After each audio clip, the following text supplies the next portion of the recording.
Udruga Zaželi od 30. svibnja 2022. do 30. svibnja 2023. godine provodi projekt Budimo zdravi, birajmo zdravlje koji sufinancira Europska unija iz Europskog socijalnog fonda, operativnog programa Učinkoviti ljudski potencijali za razdoblje od 2014. do 2020. godine.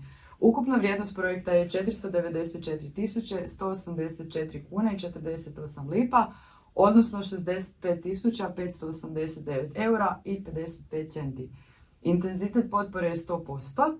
U okviru projekta provodi se kampanja Spriječiti, a ne liječiti, čiji je cilj kroz radio emisije, okrugle stolove i podcaste utjecati na promociju zdravlja i prevenciju bolesti.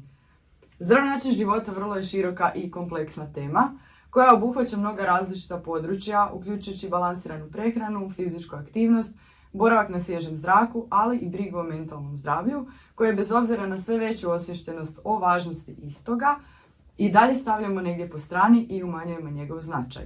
Zašto je tome tako, koje su posljedice zapostavljanja mentalnog zdravlja, kako ih liječiti, te što mi možemo učiniti za sebe i naše bližnje kako bismo brigu o mentalnom zdravlju uvrstili u svakodnevicu kao dio zdravog življenja, saznaćemo od naše gošće Ane. Ćete zamoliti samo da nam se ukratko predstaviš. Dobro. Znači, ja sam Ana Petrović, radim kao medicinska sestra, psihijatrijska bolnica za djecu i mladež.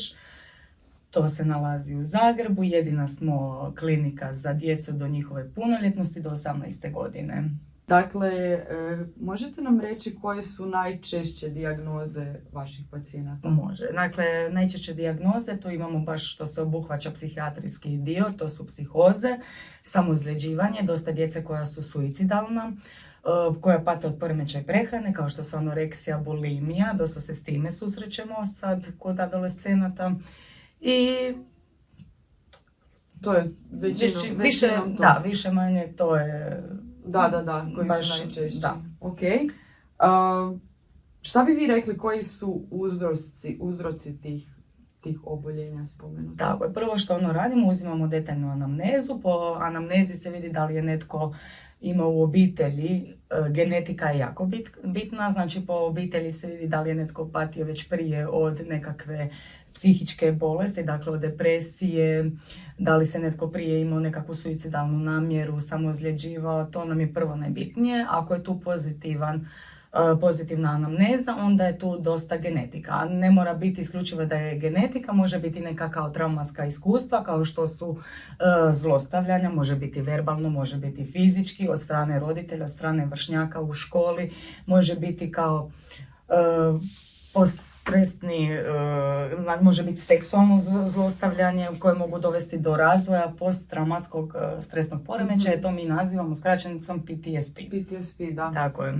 I normalno drugih mentalnih oboljenja. Tu mogu onda biti i ekonomske situacije, isto koje dovode do narušenog mentalnog zdravlja. Znači, ako neka djeca koja nemaju financijsko, nemaju financijsko stabilnost, financijsku stabilnost. Tako, financijsku stabilnost, pa dolazi i do toga i društveni pritisak. Normalno, tu su vršnjaci, ako postoji ono što sam već rekla, ako vršnjačko nasilje, tu onda dolaze dosta do broja samoozljeđivanja, gdje djeca na jedan oblik prikazuju kroz emocionalnu bol sa samoozljeđivanjem. Da. U biti sam htjela postaviti pitanje, jel smatraš da je posljedica tog ponašanja takvog suicidalnog i ostalog zapravo te neke klasne razlike koje su nametnute od najranijeg djetinjstva, odnosno školske dobi pogotovo? Naravno, tu je najbitnije podrška obitelji. Ako nema podrške obitelji, nema podrške škole, sustava, sve je to bitno. Koliko tu sustav zapravo zakazuje? U kojem smislu? Pa ne zakazuje, dapače, sustav tu prevenira već na vrijeme. Znači od vrtićke dobi, već se zna od vrtićke dobi da li postoje tu promjene u ponašanju. To je isto to, ajmo reći, kao poremećaji ponašanja u djetinjstvu. Znači od vrtićke dobi se vidi ako je dijete agresivno, ako je nezainteresirano, uplašeno, tjeskobno, to se već od vrtićke dobi vidi. Da li dijete sudjeluje u aktivnostima, ne sudjeluje. Znači onda se tu postavlja pitanje kakva je situacija doma, da li je doma sve u redu, da li tu ima isto od roditelja strane, verbalnog, fizičkog nasilja. To se sve na djetetu, dapače na fizičkoj izgled se primijeti na djetetu. Ako je dijete uplašeno, tužno, razdražljivo, ne želi jesti, znači to ono isto dolazi do poremećaja. Znači ne odbija jesti, piti, ne želi se socijalna uključenost. Tako je. Sve dolazi do toga da li je od vrtićke dobi. I onda se to primjećuje kroz školsku osnovnu, normalno kroz školsku dobu, pa onda do srednje škole, sve to kroz cijeli sustav, sve se to vidi. Normalno tu ako je uključen sustav, tu se onda normalno, tu imaju psiholozi, pedagozi, gdje to se onda promatra, gdje se to onda reagira na vrijeme. Gdje se onda dijete od najranije dobi uključuje u tretman, gdje mu se može zbilja pomoći. Roditelji, kako se oni mogu uključiti, odnosno kako oni postupiti kad prepoznaju, što ste spomenuli, neke prve naznake još od vrtićke dobi, ali većinom neka predškolska dob. Mislim da je to nekak najrizičnije u svemu.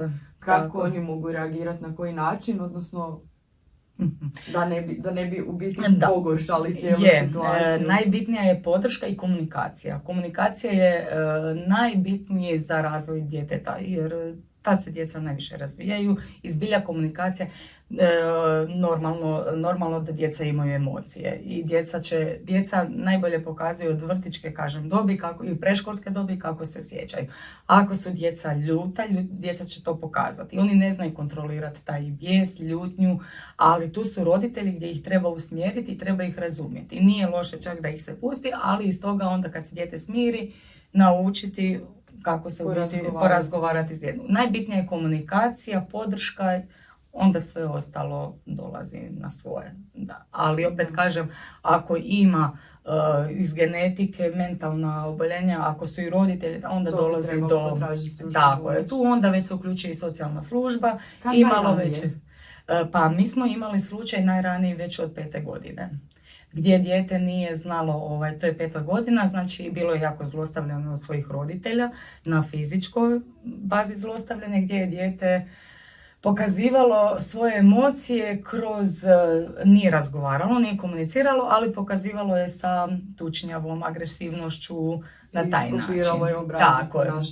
Tako je, čak da te granice da ga nismo smjeli, trebalo nam je dosta dugo da ga uključimo u svijet, da se smije s njime i razgovarati, dosta je dugo trebalo, ali najranija dob je bila 5 godina.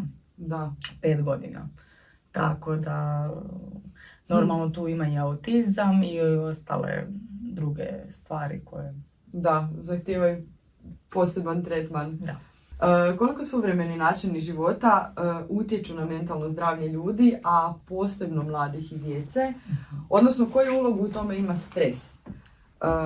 Prevelika očekivanja od nas samih, ali i od strane roditelja kad govorimo o djeci mladima, od strane okoline.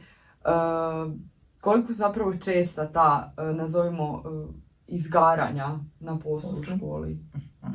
Pa to je jako često, u biti stres je jedan negativan utjecaj koji mogu utjecati na naše definitivno zdravlje, kako psihički, tako i fizički. Dakle, od fizičkog, psihički, normalno izgaranje na poslu, ako vi neadekvatno nemate prehranu, manjka sna, ako su međuljudski odnosi narušeni, to je na poslu. Koliko su zapravo bitni ti na ljestvici od svih prioriteta koji se moraju zadovoljiti na nekom radnom mjestu, koliko su zapravo međuljudski odnosi važni na cijeloj toj skali? Pa na cijeloj toj međuljudski odnosi su u principu najvažniji. Ako vi nemate pravi kvalitetan tim, ako dolazi do nesuglasica, a neadekvatno ako se nema tima, dolazi do psihičkog oboljenja. To je jer uvijek se onda čovjek misli, tu se ruši onda... Tu dolazi onda do manjka samopouzdanja, dakle osoba misli da nije dovoljno dobra za tim, da negdje je pogriješila, onda se preispituje samog sebe. Kako to prevenirati? Kako možemo biti smanjiti negativne učinke tog izgaranja, odnosno stresa, odnosno negativne atmosfere narušenih međuljudskih odnosa na poslu koji su jel kako svi znamo, jako učestali. Tako da ima definitivno, opet što sam rekla na početku intervjua, znači najbitnije je komunikacija. Ako nema dobre komunikacije među ljudima, znači ima ljudi koji jednostavno to u sebi, kako bih ja rekla, zadržavaju za sebe, gdje postaje tjeskoba, nastaju anksioznost i kažem, ako nema dobre komunikacije, nema kvalitetnog tima i tu dolazi onda do psihičkog oboljenja.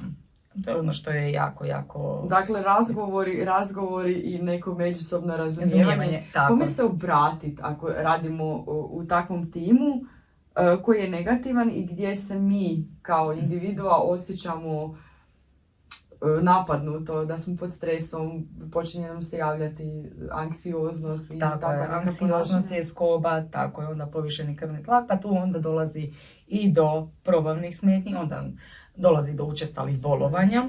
Sve to utječe, onda se zapita zašto bolovanja, zašto fizički. Kako potražiti pomoć, na koji način? U principu, najbolje bi, u principu, bilo bi dobro kada bi se moglo razgovarati sa kolegicom, kolegom s kime ima se već problem. Ako se taj problem ne može riješiti sa kolegicom, uvijek postoji na svakom poslu, postoji nadređeni. Ako i nadređeni tu ne reagiraju, tu onda normalno... Onda to možda nije posao za nas. Spomenuli ste zapravo kako se stres manifestira, odnosno utječe i na mentalno, ali i na fizičko zdravlje osobe.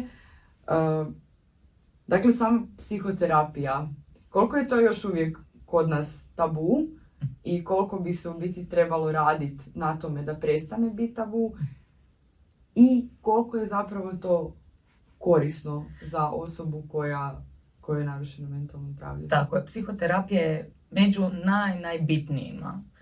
Bitnije od bilo kakvog lijeka, bitnije od bilo čega. Znači, ako je kvalitetna psihoterapija, gdje je neutralna osoba izvodi psihoterapiju, zbilja čovjeku može jako puno poboljšati psihičko stanje. Sad, ima drugih ostalih činjenica, osim psihoterapije, normalno tu imaju lijekovi gdje su privremeni. Dakle, Hrvatska se nalazi visoko na ljestvici kad je u pitanju prekomjerna tjelesna težina. Tako je, treći smo u Europi. Tako je. Dakle, ona je često posljedica ili neke nelječene traume. Tako je. Ili zapravo ubrzanog načina života. Nosim te prekomjerne tjelesne težine koja je nekako najviše prepoznata kao problem.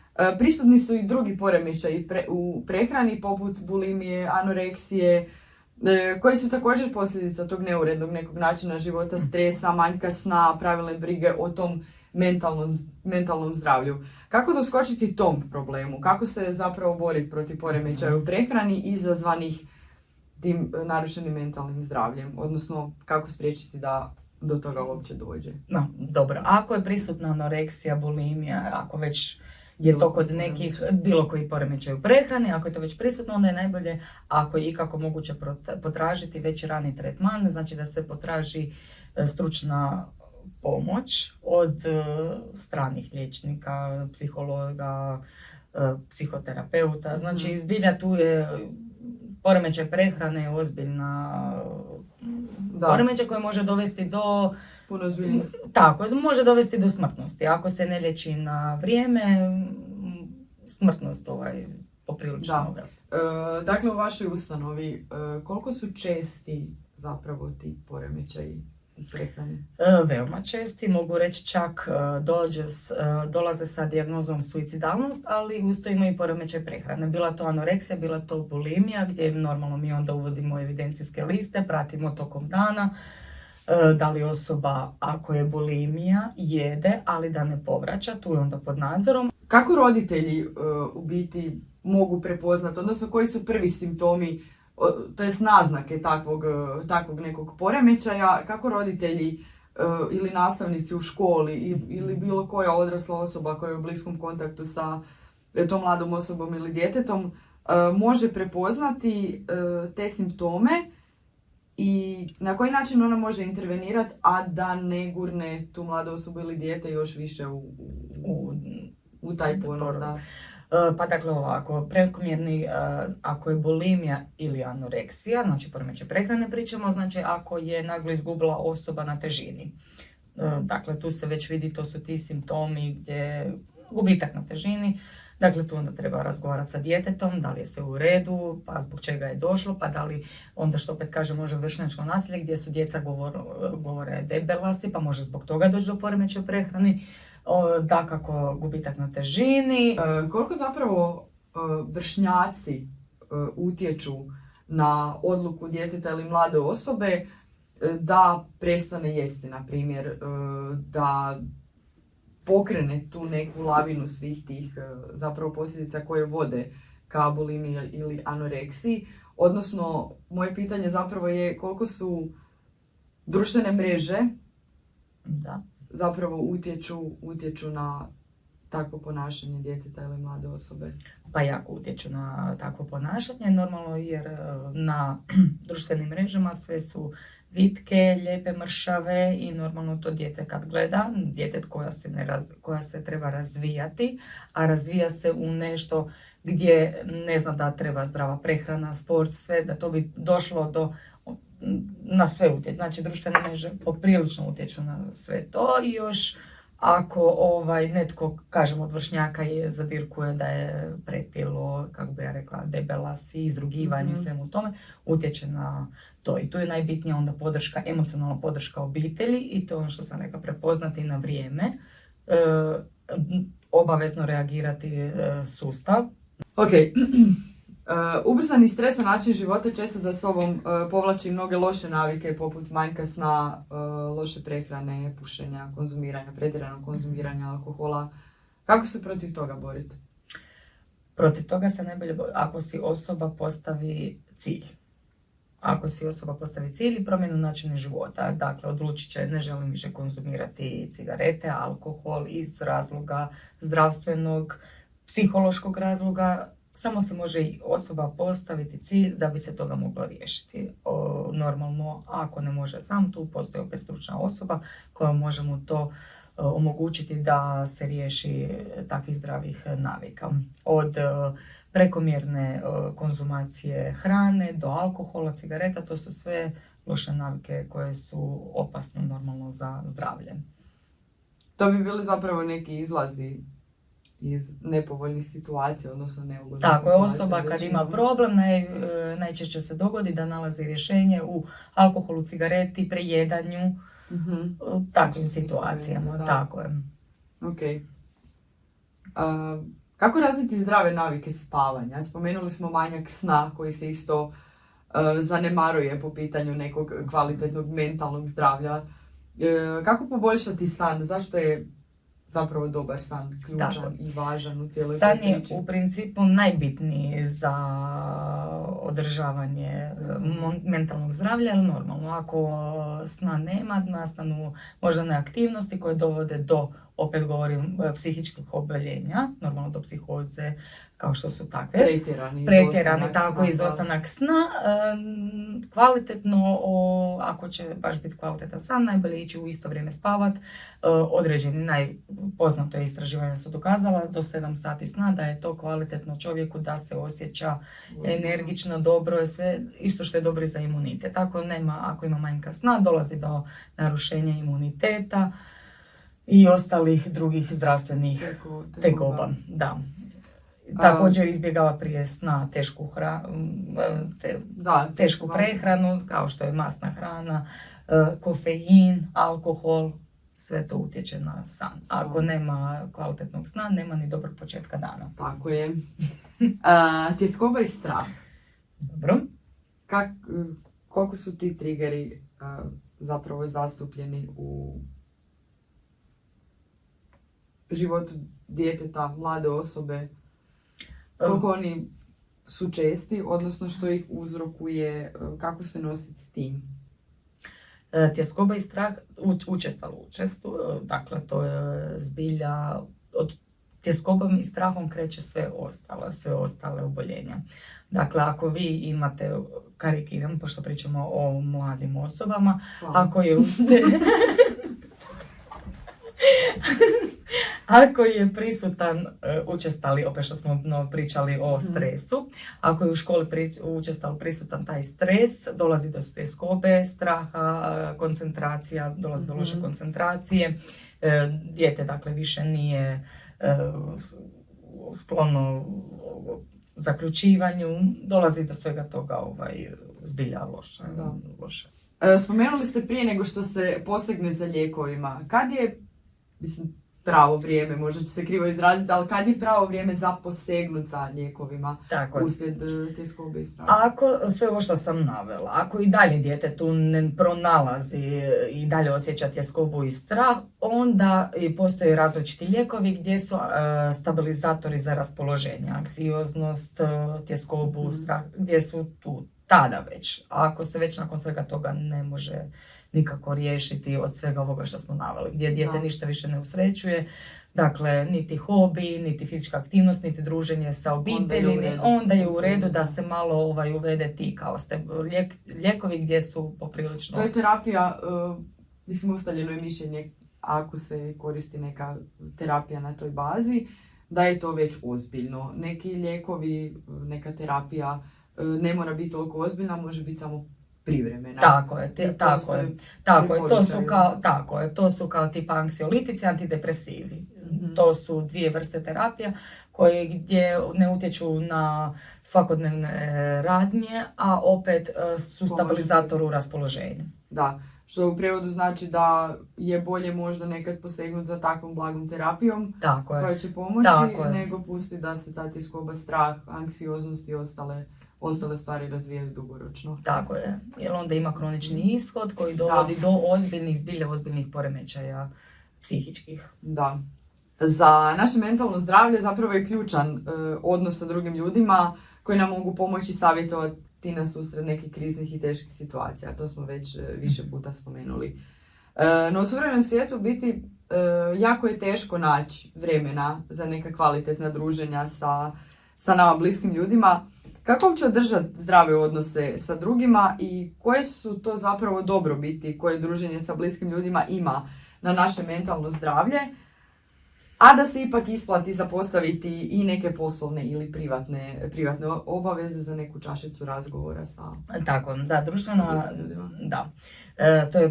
To je jako, jako bitno jer druženja sa obitelji, prijateljima, jako je bitno za nema osjećaj usamljenosti, dolazi bolje komuniciranja, tu se prepozna i neverbalna komunikacija gdje se može prepoznati na osobi da li ga nešto muči, da li od nečega...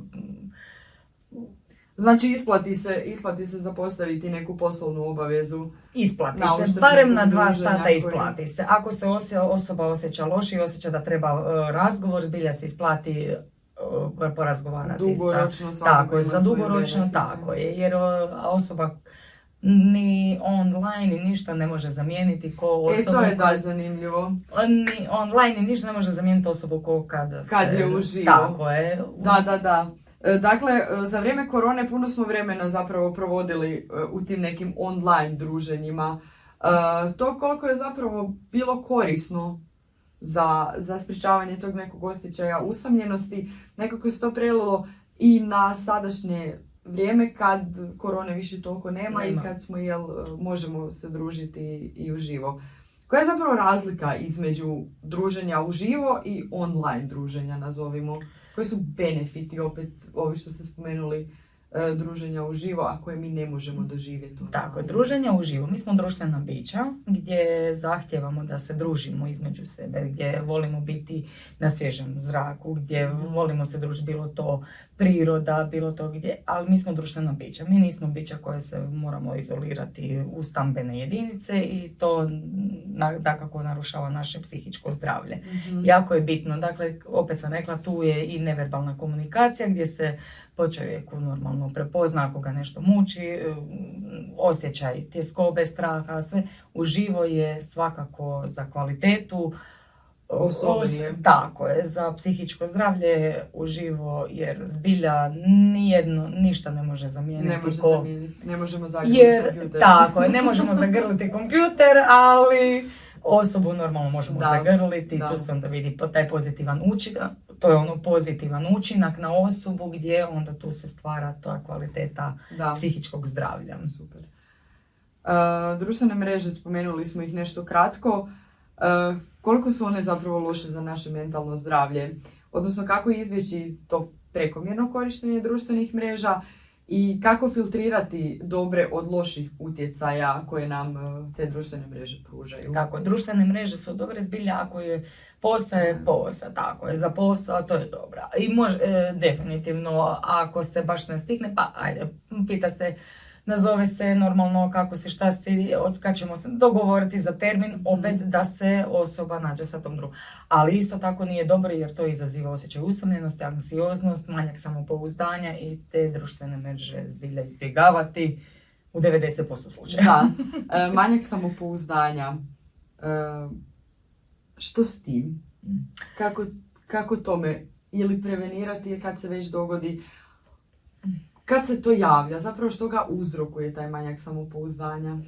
Manjak samopouzdanja, kažem, opet utječe okolina, manjak samopouzdanja, opet emocionalna ta podrška, zbilja tu je bitno da se samopouzdanje se raste. Ja sam sebi dobar u tom poslu, zbilja. Kad se imaju svi ti pozitivni učinci i okolina drugčije gleda. Je li važno, sad ste spomenuli ja sam dobar u tom poslu, dakle na radnom mjestu, da ili nadređeni ili kolege koriste taj princip nagrađivanja kao stimulacija, da, koji bi bilo pohvala, pozitivna kritika koja će ga motivirati na taj način. Tako je, to je sve jako, jako bitno. Je uspjeh, neuspjeh na samopouzdanje utječe. Nekad ako je uspjeh u redu, tu se normalno, dobar sam u tom poslu, zadovoljan sam s time, tu raste samopouzdanje. Isto tako i pozitivne kritike. Ako dođe do neuspjeha, opet iz neuspjeha treba napraviti da se vidi pozitivno, da iz toga se može naučiti gdje će se ići ka uspjehu. Dakle, to je sve, to su svi ti filteri gdje treba to sve u sebi čovjek malo graditi, posložiti da bi se to, ali to treba zbilja dugi niz godina da bi se to došlo do toga. Spomenuli smo u više navrata taj posao i koliko on u biti zna biti stresan, no činjenica je da na poslu provodimo jako puno vremena, u prosjeku od 6 do 10 sati dnevno. Kako možemo smanjiti te negativne učinke stresa na radnom mjestu? Odnosno kako sami sebi možemo pomoći da se smanjimo taj stres? Upravljanje vremenom. Dakle, možemo se pomoći tako da si organiziramo vrijeme i da znamo što nam je prioritet, što nije, tako da ne dolazi do preopterećenosti. Da, dakle, bitno postaviti prioritete. Ono što nam je bitno, da napravimo prvo, ono što ne može čekati, onda poslije... Tako je. Poslije, Organizacija rada, to je među najbitnijima. Super. Kako se nositi s nekim teškim emocijama poput tuge, ljutnje? To je normalna emocija koju svaki čovjek ima i to je ne treba potiskivati. Dakle, najbitnije je da se ta emocija zna kontrolirati. Nečije emocije, ljutnje ili tuge. Ako nekome pomaže da može udarati od jastuk sa šakama, to je isto. Da, to je jako dobar. Da ne bi došlo do ozbiljnih problema gdje osoba onda odgovara za te svoje činjenice. Dakle, najgore je gurat ispod stola na... Tako je, potiskivati emocije. Nema osobe koja nema emociju ljutnje, emociju tuge, to su sve emocije koje su sastavni dio, element našeg života. To je najbitnije, samo je treba znati kontrolirati. Za razliku dakle od nekih prijašnjih vremena gdje su promjene bile povremene, događale se postupno, danas smo mi u biti suočeni sa vrlo učestalim i često dramatičnim promjenama, kako na poslu, tako i u privatnom životu. Kako se nosi s tim promjenama, naglim i drastičnim, kao što sam spomenula, u životu? Kako se prilagoditi tim nekim novim situacijama, a da ne naštetimo svom mentalnom zdravlju? Pa u biti u principu prihvatiti prihvatiti takvu promjenu, što može biti pozitivno, može biti negativno, ali promjenu treba svakako prihvatiti i ono što ja kažem, filtrirati tu promjenu u sebi, naučiti se s njome, nekako izboriti, bilo to Pronaći pozitivno rješenje u promjenama. Da. Privatni poslovni život. Dakle, to su neka dva života s kojima se u biti stalno borimo. Kako držati ravnotežu između privatnog i poslovnog života, a da ne pati nijedan od tih života? Da, to je zbilja trening, dugotrajni trening, ali može se posložiti zbilja. Ono što napravimo na poslu, to je na poslu. Biti što više učinkovitiji na poslu, truditi se da ispunimo donekle te zadatke, opet ako bude i neuspjeh, ali to ostavljamo sve na poslu. Ne ga nositi kući. Ne ga nikako nositi kući, ako nosimo kući, onda dolazi da pati i privatni tako, život. i pati i privatni život i stoga privatno poslovno nikako ne miješati. Probati to nekako sebi u glavi distancirati. Na poslu to sam došla odraditi jer zarađujem od toga, to mi je bitno za moju egzistenciju, odradit ću najbolje što mogu, neću biti perfekcionist, neću, trudit ću se, tako nerealne ciljeve, trudit ću se, ali svakako neću to nikako nositi doma jer moja obitelj mene treba sretnu, nasmijanu i pozitivnu. Super. Što god da bilo na poslu. Odlično. Evo kao što ja radim na odjelu psihijatrije, zbilja nikako ne treba. Zapravo to sam htjela pitati na početku, ali mi je promaklo. Kad smo već kod stresnih poslova, vi ste spomenuli da radite dakle u bolnici gdje su vam pacijenti djeca i mlade sa narušenim mentalnim zdravljem. Takav posao mora biti jako, jako stresan i zahtjevan za jednu osobu. Kako uspijete vi odvojiti privatni i poslovni život, odnosno kako uspijete odvojiti, ostaviti te neke emocije koje su poprilično negativne. Na poslu, to su djeca koji imaju normalno te negativne emocije, gdje su narušene te psihička stanja, ali za takav posao koji je stresan, zbilja čovjek treba biti pozitivne naravi, psihički stabilna osoba da bi mogla to sve filtrirati, kako bi ja rekla. I ostaviti to na poslu. I to se ostavlja na poslu, to se ništa ne nosi doma, jer u suprotnom takve stvari ako se to nosi osobno, tu je narušeno onda i privatan život. Dakle, kad govorimo o narušenom mentalnom zdravlju, dakle, govorimo o zdravlju, jel? U neku ruku. Dakle, kako se zapravo nositi sa tim lošim vijestima vezanim za zdravlje? Odnosno, kako nekom priopćiti da je bolestan i da bi trebao potražiti pomoć? Dakle, to mentalno zdravlje i dalje je donekle tabu, pogotovo u nas. Da. I kad govorimo o mentalnom zdravlju, većinom se to negativno na to gleda. Tako je. Kako se biti nositi sa tim lošim vijestima vezanim za naše vlastito zdravlje ili za zdravlje neke nam bliske osobe?